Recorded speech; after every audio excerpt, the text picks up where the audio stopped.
Բարի երեկո, 5-րդի եթերում հարցազրույցն է, այսօր մեր տաղավարում հյուրընկալել եմ դիվանագետների համահայկական խորհրդի համահիմնադիր դիվանագետ Վահագն Մելիքյանին, պարոն Մելիքյան, շնորհակալ եմ մեզ հյուրընկալվելու համար։ Շնորհակալ եմ հրավերի համար։ Վերջին 2 օրվա ընթացքում բավականին ակտիվ ու հարուստ իրադարձություններ տեղի ունեցան թե Հայաստանում, թե Ադրբեջանում։ ԱՄՆ փոխնախագահ Վենսը այցելեց Հայաստան եւ հայտարարություններ արվեցին, հռչակագիր ստորագրվեց ատոմային խաղաղ համագործակցության մասին, հայտարարվեց, որ մոդուլային ատոմակայանն են հիմնելու Հայաստանում եւ ԱՄՆ-ն, ինչպես իշխանականներն են ակտիվ տարածում, ներդրում է անելու Հայաստանում, չնայած մյուս կողմն էլ ասում է, որ Վենսը իր խոսքում ներդրումի մասին չի ասել, ընդհակառակը USA էքսպորտի մասին է խոսել։ Իրականում ինչ է տեղի ունեցել, պարոն Մելիքյան։ Նախ շնորհակալ եմ եւս մեկ անգամ հրավերի համար, շատ կարեւոր է լինելու թե ինչպիսի հայտարարություններով կամ ինչպիսի հաղորդագրություններով պիտի կողմերը հանդես գան։ Սպիտակ տան հայտարարությունը, երբ որ դուք կարդում եք, այնտեղ investment ներդրում բառը չկա։ Եվ ես շատ ուրախ եմ, որ իսկապես ուշով հետևել են նաև տարբեր միավորներ այս հայտարարություններին եւ այսպես ասենք բռնացրել են այդ գիքսը կամ այդ մեծ սխալը, որ թարգմանիչը թույլ տվեց հետագայում կառավարության աշխատակազմը փորձեց այդ սլաքները ուղղել դեպի ամերիկյան կողմ, ասելով որ թարգմանիչը հայկական կողմը չի տրամադրել, ամերիկյան կողմի թարգմանիչն է եղել, ինչը էլի ինձ համար համենայն դեպս որոշակի կասկածներ է առաջացնում, որովհետև նմանատիպ հանդիպումների ժամանակ թարգմանչական այսպես կոչված սխալները եւ կիքսերը ուղղակի անընդունելի են, կամ այդ թարգմանիչը հետագայում ազատվում է աշխատանքից, կամ ուղղակիորեն սկսում են հերքել, որ հիմա մարդկային ֆակտոր հասկացությունը կա, մարդկային գործոն հասկացությունը կա, ուղղակի կարող է շփոթված լինել, դրա համար խնդրեմ դիտարկեք սա։ Այդ պարագայում վերցվում են բնականաբար երկու կողմերի հայտարարությունները, այն մեծ աժոտաժը, որ հայկական կողմից է հնչում, եւ հենց բուն տեքստը կամ բնագիրը, որը ապացուցում է, որ այստեղ խնդիրը բացարձակապես ներդրումների մասին չի, այլ արտահանման մասին է եւ ամերիկյան կողմը շատ հստակ դրա մասին բարձրաձայնել է, հա, հիմա ստացվում է, որ Հայաստանում կառուցում են աշխարհում առաջին կամ պատրաստվում են կառուցել աշխարհում առաջին այսպես կոչված մոդուլային ամերիկյան տեխնոլոգիաներով մոդուլային կայանը։ Հիմա եթե շատ ընդհանուր գլոբալ ենք նայում, գիտենք, որ աշխարհում երկու երկիր կա, որ նաև այդ ուղղությամբ բավականին խորացած եւ տարածական իմաստով նաեւ ակտիվ գործունեություն է ծավալում, մեկը Ռուսաստանն է, մյուսը Չինաստանը։ Իմ ունեցած տեղեկություններով Միացյալ Նահանգները աշխարհի որևէ երկրում նման բան չի արել։ Հիմա տեսեք, այն սովորական չիմացող, չխորացող շերտերի համար սա իհարկե այսպես մեծ իրադարձություն է դիտարկվում, պատկերացնում եք, հիմա իրենք ոնց են դա ներկայացնում, աշխարհում որևէ տեղ դա չի եղել, դա առաջինն է Միացյալ Նահանգները անում են Հայաստանում։ Սա պարզ մանիպուլյացիա է, ինչի համար, որովհետև այդ առաջի հայացքից ուրեմն այնքան կարևոր է Հայաստանը Միացյալ Նահանգների համար, որ իրենք այս առաջին քայլը անելու են Հայաստանում։ Դա բնավ այդպես չի։ Հայաստանում կա թույլ իշխանություն, որը ամեն ինչի հետ համաձայնվում է եւ սա ավելի շուտ, այսպես ասենք, գնման պայմանավորվածություն է, քան ներդրումների հետ որևէ առնչություն ունի։ Այսինքն ավելի շատ նախընտրական քարոզչամեքենայի Ընդհանրապես Վենսի այցը ավելի շատ դիտարկեք նախընտրական քարոզչության բավականին լուրջ եւ առանցքային մաս։ Եթե դուք հետևում եք երկու այցերին Երևան եւ Բաքու, արարողակարգային վիճակից սկսած վերջացրած շատ ուրիշ հանգամանքներով, արված հայտարարություններով, մոտեցումներով, մարդկային մթնոլորտով բնավ համատեղելի չեն եւ տարբերվում են եւ այստեղ եթե բնութագրես այնպիսի տպավորություն էր կարծես իջևանատեղի էր Վենսի համար Երևանը զուտ փոքր հանգիստ առնելու որոշակի ինչ որ նախընտրական շրջանի համար քարոզչություն անելու ի պաշտպանություն օրվա վարչախմբի եւ հետո արդեն մնացած ռազմավարական բնույթի հարցերը շատ ավելի խորքային, շատ ավելի մանրամասն, շատ ավելի դետալային արդեն գործընկերային հենքի վրա Բաքվում քննարկելու։ Պարոն Մելիքյան, նկատի ունեք, որ Վենսը այցելեց Հայաստան, որպեսզի ցույց տա, որ ԱՄՆ վարչակարգը աջակցում է Նիկոլ Փաշինյանին։ Այո, այստեղ երկրորդ կարծիք չկա եւ չի կարող լինել։ Սա պարզապես ինչ որ ձևով փաթեթավորելու նպատակ էր նաեւ հետապնդում, որ հանկարծ այնպես չստացվի, որ կոպիտ ասած Բաքվում շատ ավելի բարձր մակարդակով, շատ ավելի լուրջ պայմանավորվածություններ են ձեռք բերվել, քան Հայաստանում։ Այս այցը պայմանավորված էր նախապես ամիսներ առաջ եւ նպատակը բնականաբար առաջին կետով գնում էր թրիփի հետ կապված պայմանավորվածությունների, այսպես կյանքի կոչման սկիզբը։ Իդեպ դուք միջուկային համագործակցության մասին, որ ասացիք, այդ հայտարարությունը, որ ստորագրվել է, դա ուղղակի ֆիքսում է բանակցությունների ավարտի մասին իրավիճակը, ոչ թե բուն հայտարարություն է այս միջուկային բանակցությունների մասին։ Հիմա այդ ինչ որ ավարտվել է, այն ինչ որ չէ, ակնկալելը պետք է, բայց ոչ այն ձևով ինչ որ փորձում են օրվա իշխանությունները դա ներկայացնել որպես աննախադեպ երևույթ։ Միակ աննախադեպությունը եւ պատմականությունը այս այցի կայանում էր նրանում, որ առաջին անգամ էր իսկապես, որ մեր պատմության կամ նորագույն պատմության ընթացքում այդ մակարդակի բարձրաստիճան պաշտոնյա էր այցելում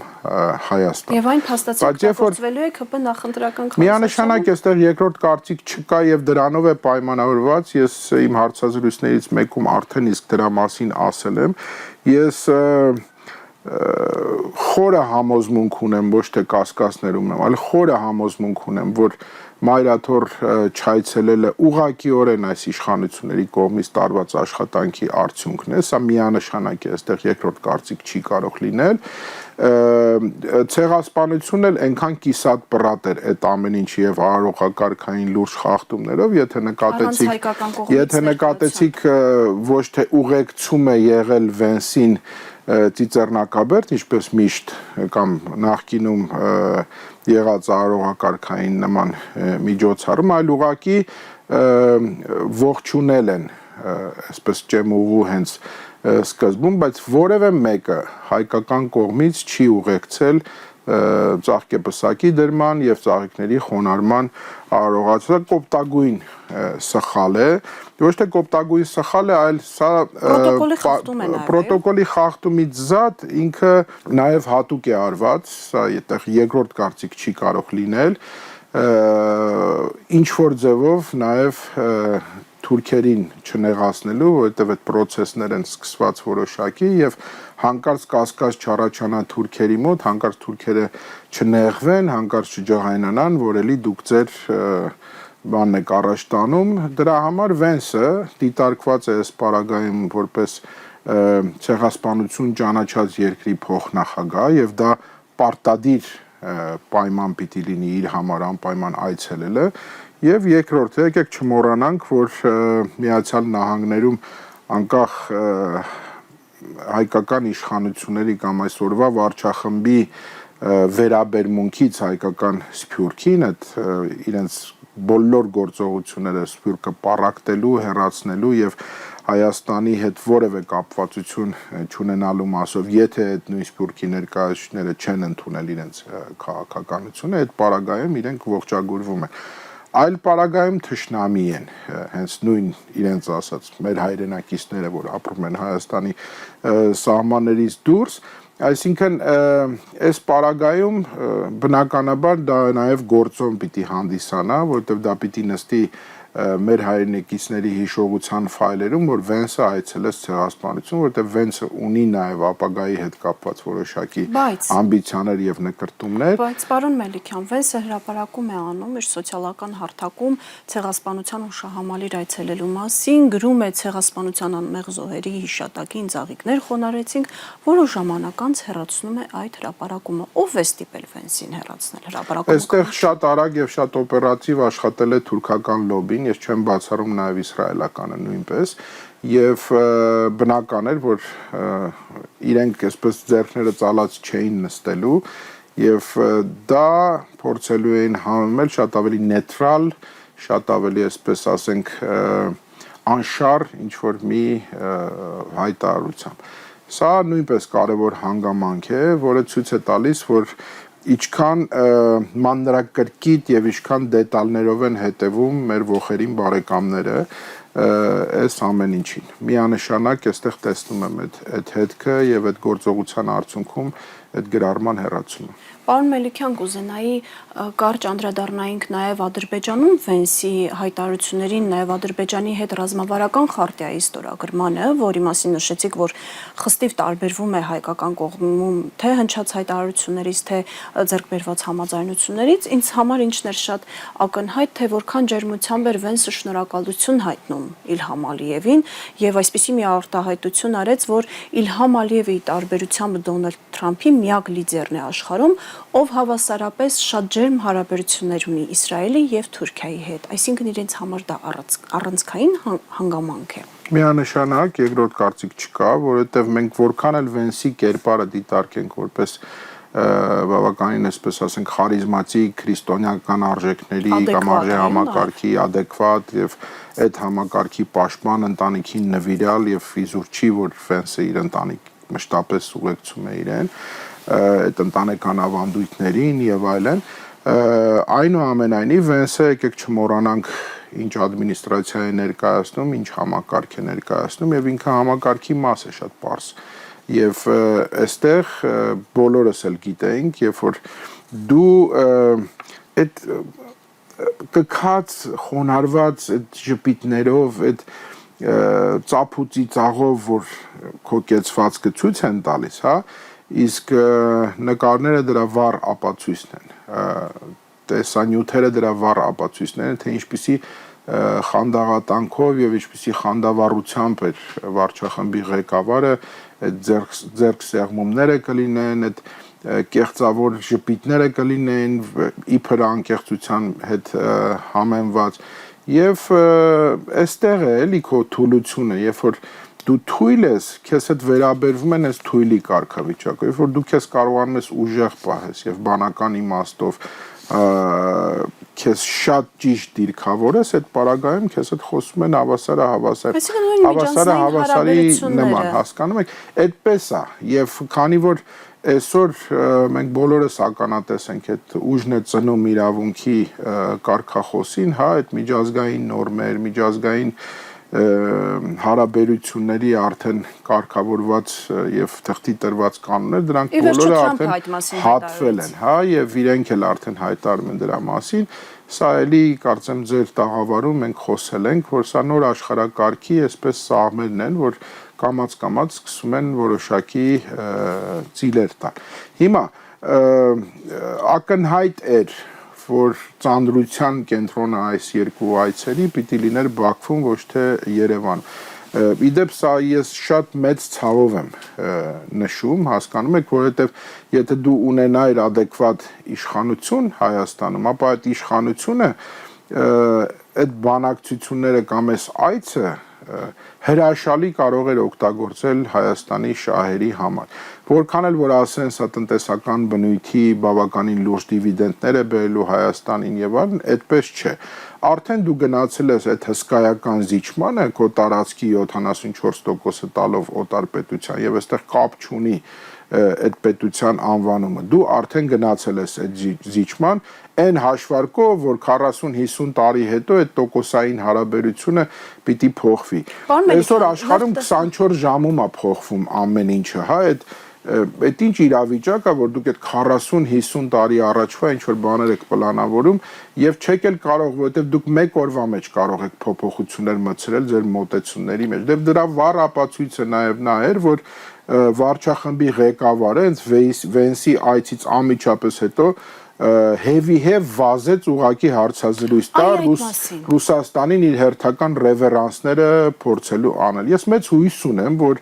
այս ամեն ինչից հոգնել են բոլոր մայրաքաղաքներում, որովհետև այդ նույն բանը ինքը կարող է անել նաև Ամերիկայի դեմ վաղը, եթե դա բխի իր անձնական շահերից իր իշխանության գոյությունը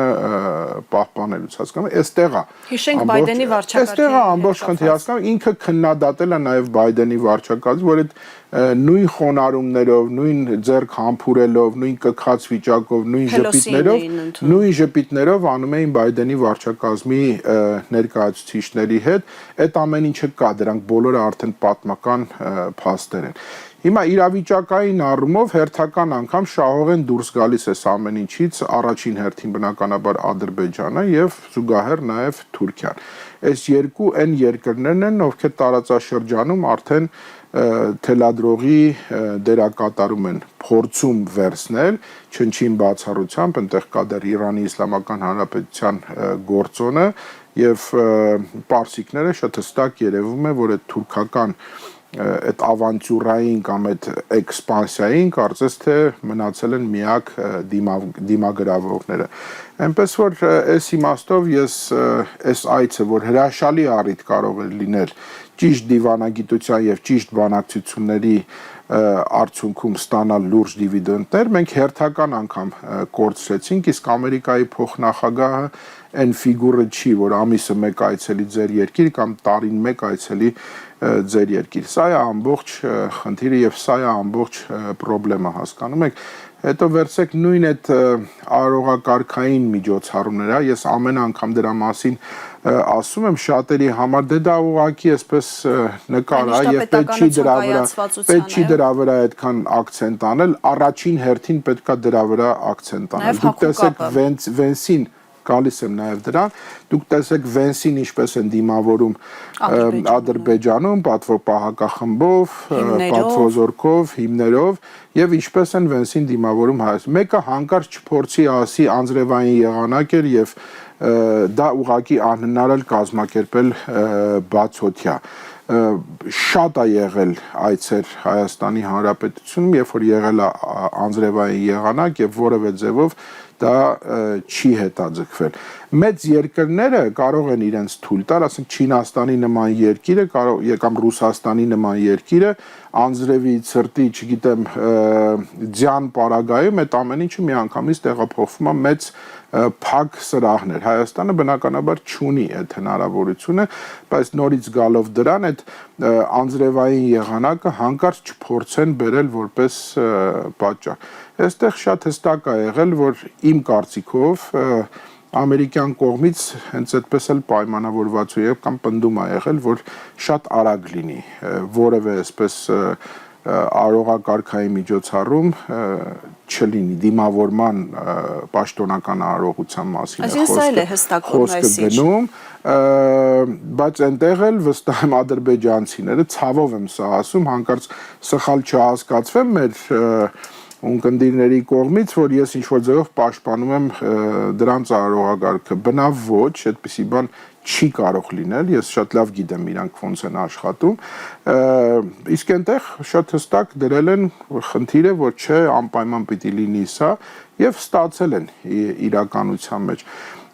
Գալով հակուկապին, այն խայտարակությունները, որ մենք տեսանք այս այցելության ընթացքում, եւս մեկ անգամ ապացուցում է, թե մենք ինչքան խղճուկ վիճակում ենք հայտնվել։ Հասկանում եք, մարդիկ այդպես էլ չգիտակցեցին, որ հակուկապը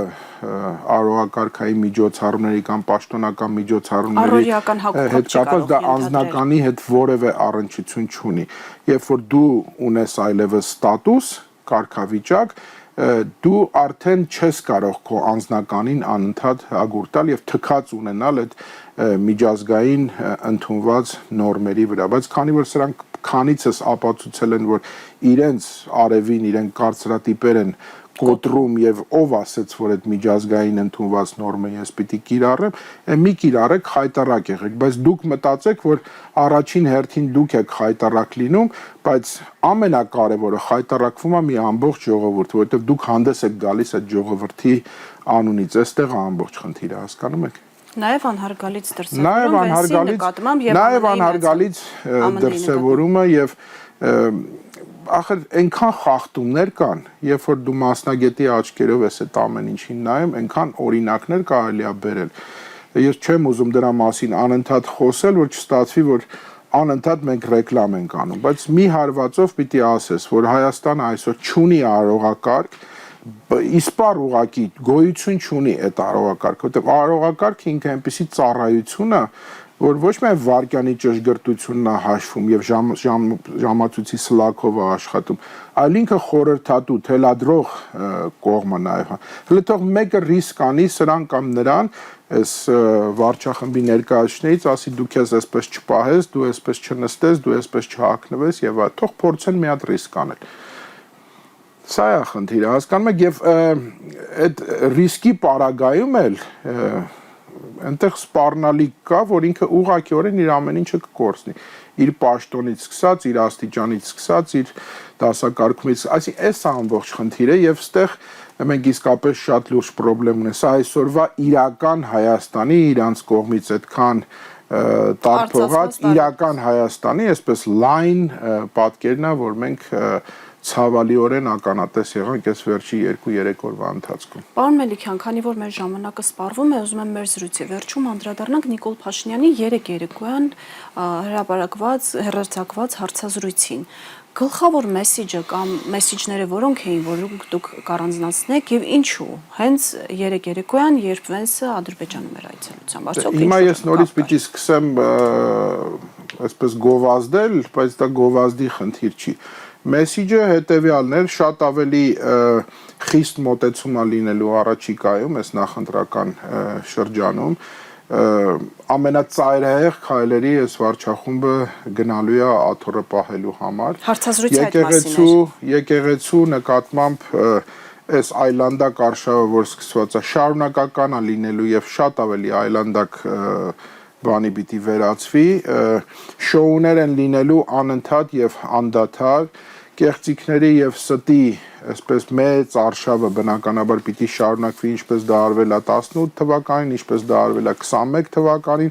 շատ ավելի խորքով պիտի շարունակվի եւ բնավ այս ամեն ինչը գալիս է մենակ մի կետի է հասնում, որ մենք պիտի բոլորս հասկանանք, որ շատ լուրջ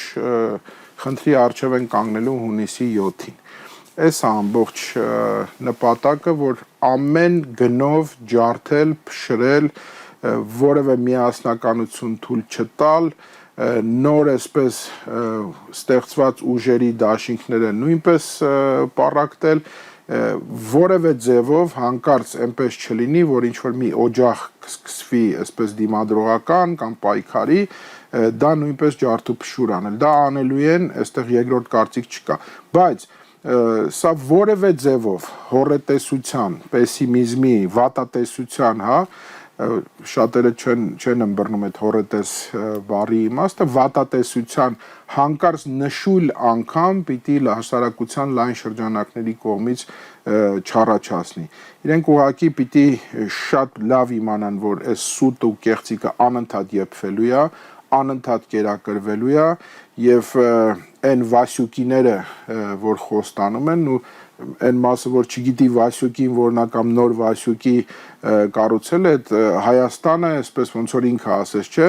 ծայրագավառից կենտրոն դարձնել։ Մի կողմից ասում է, այդ ծայրագավառը ինքը օգտագործել է Ռուսաստանի հետ հարաբերությունների համար, ուրիշ որևէ պարագայում Հայաստանը որպես ծայրագավառ ինքը չի օգտագործել։ Այսինքն սա մեսիջը նաև ռուսական կողմին։ Ինքը մի կողմից ասում է, որ մենք երբեք որևէ բան չենք արել, չենք անելու եւ երբեք չի լինելու եւ չենք անում Ռուսաստանի շահերը վնասելու համար, մյուս կողմից ասում մենք ծայրագավառից գալիս ենք դառնում ենք կենտրոն։ Այդ ասեք այն մարդկանց համար ձեր փոքրիկ այդ նեղ շրջապատում, որտեղ դեռ շարունակում են ձեզ հավատալ։ Դուք վաղուց կորցրել եք վստահությունը, դուք ասելով ի նկատի ունեմ այս վարչախումբը վաղուց կորցրել է վստահությունը հասարակական լայն շրջանակների մոտ եւ այդ վստահության վերականգնման փորձերը նույնիսկ որ փորձում են ամենօրյա այսպես ռեժիմով անել, դա էլ չի հաջողվելու, որովհետև մարդիկ արդեն սկսել են գիտակցել ում հետ գործ ունեն եւ ինչ աղետաբեր կարող է լինի իրենց հերթական մնալը իշխանության։ Որքան էլ որ դա հնչեցվի տարբեր մայրաքաղաքներից, այս ժողովուրդը ինքը պիտի շատ լավ հասկանա, որ ինքն է որոշում իր ճակատագիրը եւ ոչ թե այս կամ այն մարաքաղաքում է որոշվում Հայաստանի ճակատագիրը, Հայաստանի վաղվա օրը, Հայաստանի անկախության ու պետականության ամրապնդումը եւ դա բնավ որևէ կապ չունի իրական Հայաստանի եւ Նիկոլի գծած այս նոր շնչի, որ ինքը բերել է եւ Հայաստանը աշխարհի կենտրոն է սարքում։ Պարոն Մելիքյան, շնորհակալ եմ հետաքրքիր եւ բովանդակալից հարցազրույցի համար։ Հիշեցնեմ այսօրվա իմ հյուրն էր Դիվանագետների համահայկական խորհրդի համահիմնադիր դիվանագետ Վահագն Մելիքյանը։ Կհանդիպենք վաղը։